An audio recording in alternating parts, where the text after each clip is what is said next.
Buenas tardes, profesor César Orrego, muchas gracias por integrar este tribunal junto con la profesora Carla Vilena. Es una hora un poco extraña, pero la generosidad de los profesores que nos acompañan esta tarde va a ser posible llevar a cabo este acto académico. Y le pediría por favor, profesor Orrego, si tuviera la gentileza de leer el protocolo que tiene en manos. Con su lectura daremos inicio a este acto académico. Con la ley.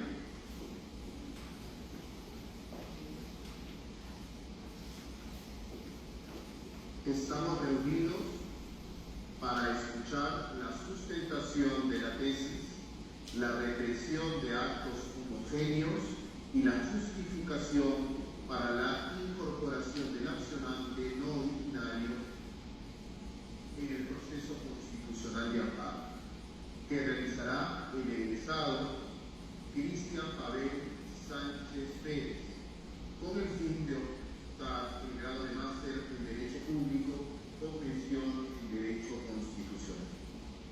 El jurado está integrado por presidente, doctor Luis Castillo Córdoba, vicepresidente, doctora Carla Vilena Carvajal, secretario magíster César Orrego Azul.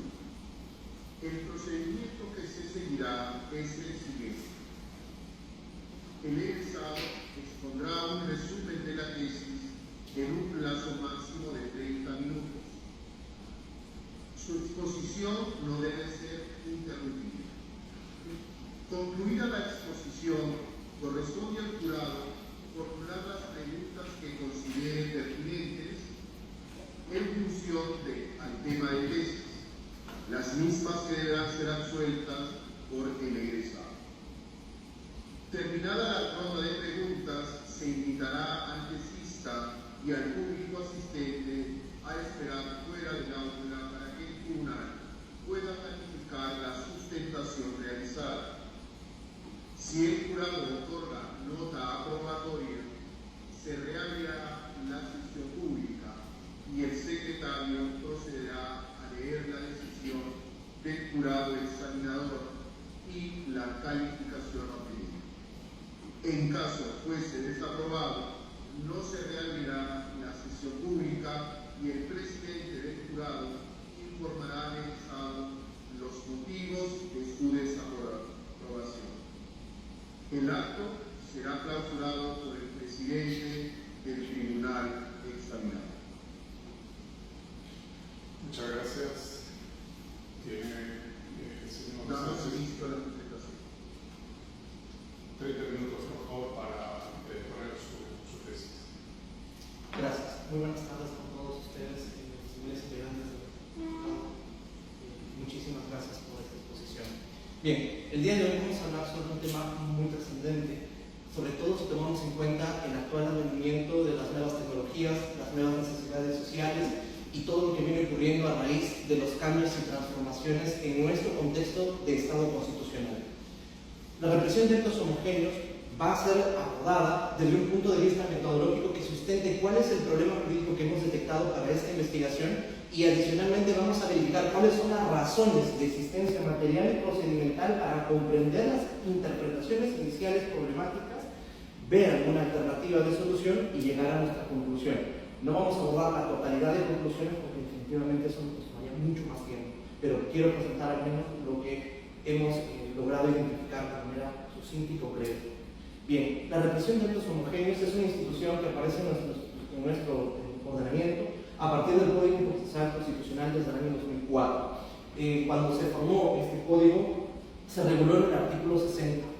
Actualmente se regula en el artículo 16 y dentro de la doctrina jurisprudencial vinculante más relevante que desarrolla esta institución está la sentencia 4878-2008, que de alguna manera desarrolla algunos de los elementos y sobre todo la naturaleza que está en nuestro ordenamiento jurídico tiene. Bien, la represión de actos homogéneos es una institución procesal constitucional que, de acuerdo a nuestra investigación, tiene una naturaleza jurídica colectiva y que de alguna forma, no, el código actual no lo dice, nosotros hemos identificado las reglas que la desarrollan y eso es lo que vamos a abordar aquí. La represión de hechos homogéneos es la protección que existe respecto de un derecho fundamental ante un hecho sobreviniente, vulneratorio, que requiere de una protección, de una tutela a través del proceso constitucional de amparo, o en su defecto, de acuerdo a lo que el Tribunal Constitucional dijo en la sentencia 4878, es extensible a todos los demás procesos constitucionales, porque en su momento no lo decía. Actualmente ya lo menciona y es para todos los procesos constitucionales. ¿Qué dijo el Tribunal Constitucional en su momento? Indicó que la represión de actos homogéneos tiene al menos tres elementos. Un elemento subjetivo, que está caracterizado por las personas que interpusieron el proceso constitucional, y la característica de la fuente, es decir, del hecho lesivo. Segundo, habla acerca del elemento objetivo, es decir, la determinación de homogeneidad del nuevo acto que se considera vulneratorio en relación al anterior, y la manifiesta homogeneidad, que de acuerdo al Tribunal Constitucional menciona que se debe realizar un análisis comparativo de acuerdo al caso concreto. Ahora bien, ¿cuáles son algunos de los primeros indicios de problemas? El primer indicio del problema es que cuando el Tribunal Constitucional lo desarrolló, indicó que solamente puede ser interpuesto por el demandante y se aboca a una naturaleza individual. Sin embargo, cuando desarrolla las reglas para la protección colectiva, no desarrolló las reglas, no indicó de qué manera, cómo debiera abordarse esta situación. Y segundo, la situación respecto de si cualquier persona que integra la naturaleza jurídica inicial pueda o no hacer esta demanda, reclamo, denuncia, solicitud. Era bastante ambiguo y es hasta hoy incluso esa naturaleza de ambigüedad lo que despierta una preocupación también interesante que la voy a intentar desarrollar ahora mismo. Es importante que verifiquemos entonces que la represión de actos homogéneos, a raíz de estas iniciales reglas, han supeditado el acceso a la justicia solo al demandante y se omitió desarrollar otro tipo de reglas para otro tipo de personas. Y cuando yo quiero hablar sobre otro tipo de personas, lo que vamos a hacer es lo que a la actualidad la moderna tutela colectiva de alguna forma trata de respetar, la tutela de grupo, la tutela de personas que vienen de manera colectiva, algunos lo tratan como clase. En fin. ¿Cuál es nuestro problema jurídico? Y es aquí donde nosotros vamos a resaltar la exposición. ¿Cuál es la justificación para incluir al accionante no originario en el proceso constitucional de amparo a través de la represión de actos homogéneos? Eso es importante porque para poder proponer este problema jurídico he desarrollado el constructo accionante no originario, ya que esto no está previsto en la norma y tendríamos que determinar cuál es su naturaleza dogmática, es decir, su fundamentación, para luego poder determinar cuál es la tratativa procesal. Para ello, entonces, hemos escogido el proceso constitucional de amparo por una razón muy importante, por la tradición constitucional, por la naturaleza del proceso, en cómo este se guía a lo largo del nuevo proceso constitucional. Es importante verificar cuál es la naturaleza jurídica de la represión de actos homogéneos, algo que de alguna forma tampoco fue recogido en el cuaderno de debate de la institución en el año 2004, y es importante determinar también cuál es la naturaleza, qué significa un accionante no originario y por qué consideramos que este o estas son las razones o el contenido para ser incluido como tal. Y ahora, entonces, ¿cómo es que razonamos este problema jurídico? Básicamente porque cuando nosotros nos ponemos a revisar el proceso constitucional, no existen reglas para resolver problemas derivados de la persistencia de procesos colectivos sobre los mismos hechos o respecto de los mismos derechos, ni mucho menos reglas que resuelvan la persistencia de un proceso de tutela individual contrastado con el proceso de tutela colectiva. Y eso definitivamente crea muchos más problemas, pero ese problema del accionante originario es el que nosotros desarrollaremos aquí. ¿Cuáles son las cuestiones de relevancia material y por qué considerarlas así? Como adelantábamos hace un momento, el atendimiento de las nuevas necesidades, nuestro Estado constitucional requiere obligatoriamente la construcción de una dogmática que sea prospectiva. La construcción de esta dogmática definitivamente tiene que atender ya no solo a los intereses individuales, a los colectivos. Y cuando nosotros hablamos de derechos individuales, no es que estemos discriminando de alguna manera la naturaleza de los procesos colectivos o de la naturaleza del derecho colectivo. Hay que vigilar muy bien qué nuevas necesidades sobrevivientes existen, qué nuevos retos y demás justificarían esta relevancia material para atender a la represión de actos homogéneos. Definitivamente, cuando hablamos entonces de esa necesidad de tutela, cuando hablamos de esa necesidad de correspondencia entre una situación fáctica y su correlación con las personas de manera pasiva o activa, porque también puede ser determinada por una colectividad activa, estamos hablando de tutela de grupo. Si ejemplificamos algo hasta ahí, podríamos hablar, por ejemplo, de las comunidades nativas y, sobre todo, podríamos también hablar, por ejemplo, de derechos de consumo, podríamos hablar, por ejemplo, de actualidad de la privacidad colectiva, algo que es una situación que me inquieta mucho porque, como sabemos, hay muchísimas situaciones en donde se determina la utilización del Internet para poder sistematizar o, en su defecto, perfilar a las personas de acuerdo a lo que consumimos a nivel de las redes sociales, entre otras cosas, colectivamente hablando. Bien, la importancia entonces hasta ahí es que tenemos que tener reglas claras, procedimientos, notificaciones, publicidad, debido emplazamiento, actuación judicial, comportamiento de las partes que constituyen una tutela procesal efectiva, colectiva también, en el sentido en el que pueda dotarles de acceso a todos estos derechos de naturaleza colectiva o de grupo. Y ese acceso del derecho el acceso a la justicia es específicamente la justificación dogmática del accionante no originario, que no necesariamente interviene en el proceso, pero que puede estar en la potencialidad de hacerlo si así lo requiriese en su debida oportunidad. Ahora, ¿cuáles son las cuestiones de relevancia procedimental? Es decir, ¿por qué razones nosotros construimos ahora el accionante no originario desde el punto de vista del proceso, ya no de la dogmática? Pues es interesante verificar que, como adelantábamos hace un momento, escogimos por una cuestión medular el proceso de amparo por la naturaleza que este tiene de ser mucho más amplio en la protección de derechos.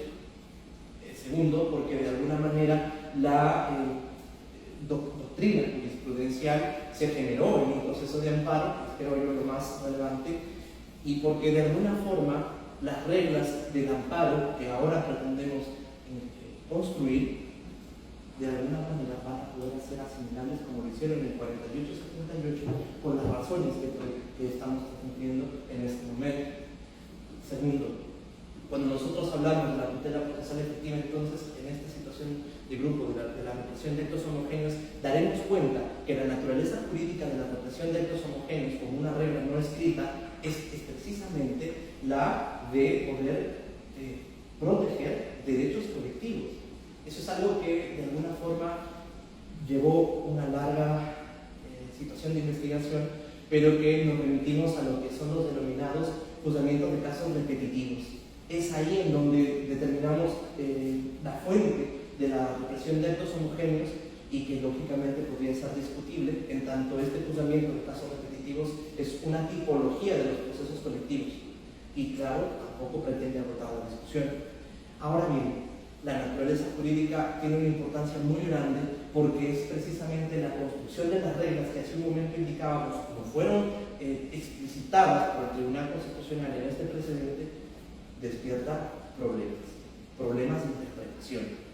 Y de ahí que de alguna forma el accionante no originario como constructo va a servir para poder hacer un esquema inicial, tal vez incipiente, pero que rescata y de alguna forma también justifica, ya no desde la legitimidad de los procesos, ya no desde la competencia de la cosa juzgada, entre otros, sino desde el propio grupo, desde el propio individuo, como en alguna vez se construyó la teoría del proceso para protección individual. Ahora lo vamos a hacer desde el accionante no originario. ¿Qué problemas interpretativos existirían entonces? Bien. El accionante no originario es una cuestión de anomia jurisprudencial. He escogido voluntariamente este término porque tiene una estricta correlación con la estructuralidad que mantiene como protección el proceso. Y esa estructuralidad, relacionándola dogmáticamente con el proceso colectivo, atiende a resolver situaciones incluso que el propio Estado no necesariamente puede resolver. De ahí las confusiones con otras instituciones muy parecidas a la represión de actos homogéneos, como el estado de cosas inconstitucional, la motivación en serie, entre otros. Esta naturaleza es importante porque ya llega a resolver la anomia en el sentido de que la estructuralidad de los problemas colectivos estaba inmanente en esta institución y de alguna forma no nos lo transmitieron a través de las reglas jurisprudenciales, mucho menos en el cuaderno de debate y tampoco en lo que he ido investigando a lo largo de todo este desarrollo de la tesis a nivel doctrinario. ¿Es verdaderamente necesario haber iniciado un proceso constitucional de amparo para poder solicitar la represión de actos homogéneos? Definitivamente no. ¿Por qué?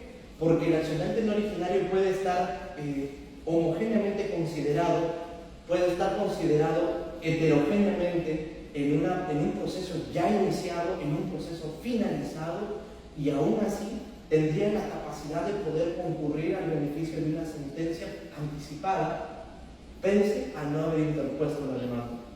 Eso es algo que de alguna forma contradice de manera directa lo que el Tribunal Constitucional en su primer momento dijo, que solamente es interpuesto por el demandante. De ahí entonces que sugerimos que la interpretación al respecto es incorrecta, porque no solamente contradice la naturaleza jurídica por excelencia de la represión de actos homogéneos, sino que discrimina la naturaleza objetiva de la colectividad, y eso es algo que no debe permitirse. De ahí que, como de alguna forma avisorábamos ya en el desarrollo de esto, ¿es momento acaso de que el Perú deba avisorar un modelo o una construcción de una certificación? ¿Es momento de hablar de que la represión de actos homogéneos, al tener una contradicción inmanente en la naturaleza jurídica, en la naturaleza de lo que protege, porque recordemos que protege garantías constitucionales, de alguna forma debe en su momento determinarse ya un modelo que verdaderamente exija, si es que hay una correcta correlación procesal? ¿Cuáles son las cuestiones de solución que nosotros indicaríamos? La primera, la represión de actos homogéneos es una auténtica garantía constitucional, probablemente una afirmación muy fuerte. Sin embargo, para poder atender a la protección de los derechos constitucionales como garantías, la única forma de entender que la represión de actos homogéneos pueda garantizarlas es si tiene el mismo estatus, la misma categoría. Si no lo tiene, hay una construcción de la que adolecería para dotarle de protección a las personas individual o colectivamente consideradas dentro del proceso constitucional. Segundo, consideramos que la naturaleza de este accionante no originario es el acceso a la justicia y el interés material. Es esa necesidad que existe respecto de las personas con la sociedad, con los individuos, con los colectivos, con las clases, lo que hace que requieran reglas para acceder a la justicia. Sobre todo hoy, porque si tomamos en cuenta incluso las nuevas tecnologías, eso es prácticamente una situación bastante compleja, muchísimo más aún si tomamos en cuenta otros problemas procesales que puedan existir para el debido emplazamiento, entre otros.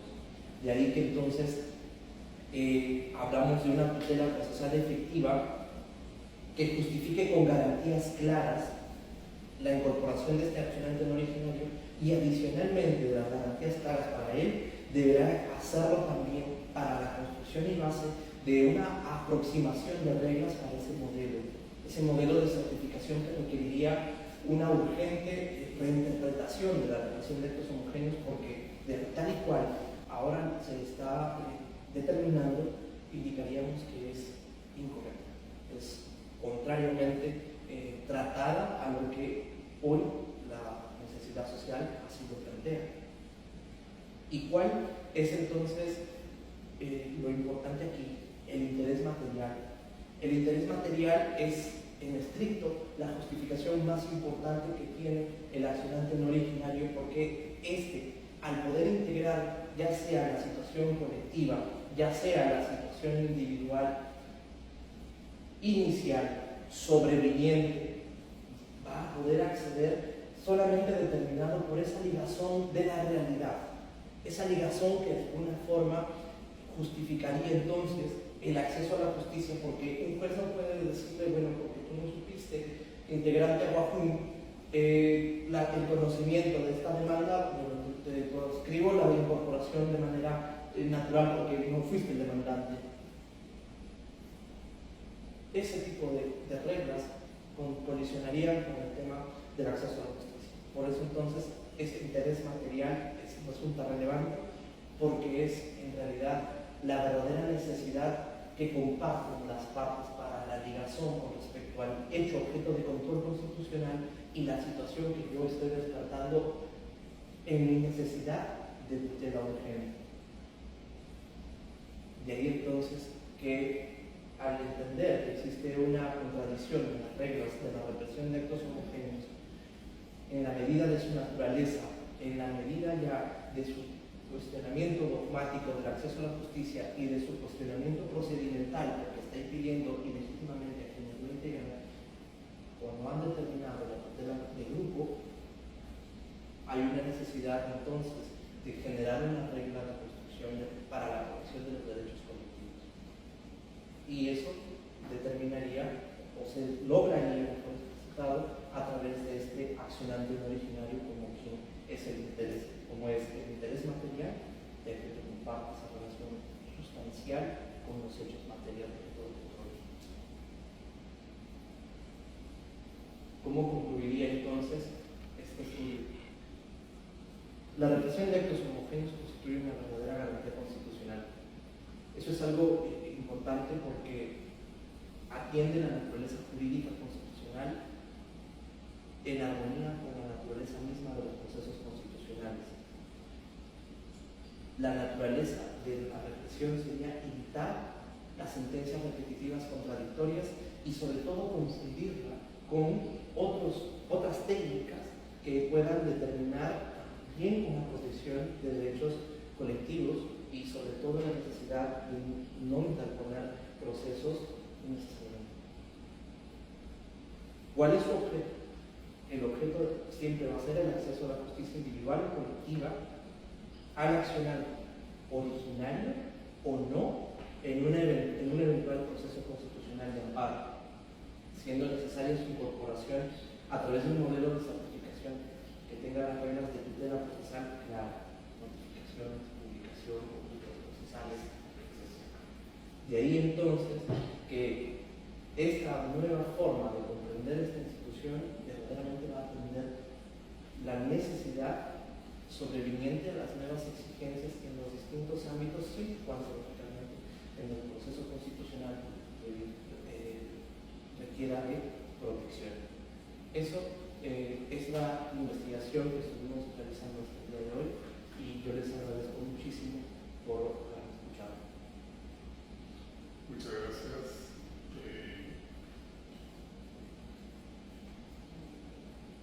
Yo no sé si desconectándote